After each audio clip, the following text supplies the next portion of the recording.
નમસ્કાર, આપ જોઈ રહ્યા છો મારો અવાજ ન્યૂઝ। ચાણસ્મા ખાતે જૂના ખોડિયાર માતાજીના મંદિરે રામ જન્મભૂમિ નિમિત્તે કાર્યક્રમ યોજાયો।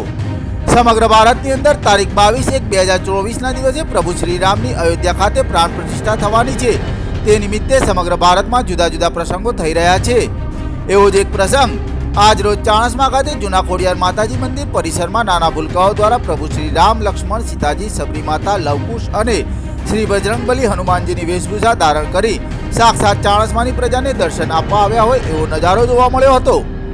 આ સમયે આજ વિસ્તારના તમામ પ્રજાજનો ખોડિયાર માતાના મંદિરે ઉપસ્થિત રહીને પ્રભુ શ્રી રામ, શ્રી લક્ષ્મણ, સીતા માતા, સબરી માતા, લવકુશ અને શ્રી બજરંગબલી હનુમાનજીનું ઉષ્માભેર સ્વાગત કર્યું હતું। સાથે સાથે શ્રી નારદજી પણ પધાર્યા હતા। આજના આ પ્રસંગમાં વિદ્યાનગર હાઉસિંગ સોસાયટીમાંથી નાના ભૂલકાઓ સમગ્ર વેશભૂષા ધારણ કરીને આવ્યા હતા। આ સમયે ભગવાન શ્રી રામ કી જય, ભગવાન શ્રી રામ કી જય બોલાવવામાં આવી હતી અને વાતાવરણ ભક્તિમય બની ગયું હતું। સમગ્ર આયોજન જૂના ખોડિયાર માતાજીના વહીવટદાર પટેલ પરસોત્તમભાઈ દ્વારા કરવામાં આવ્યું હતું।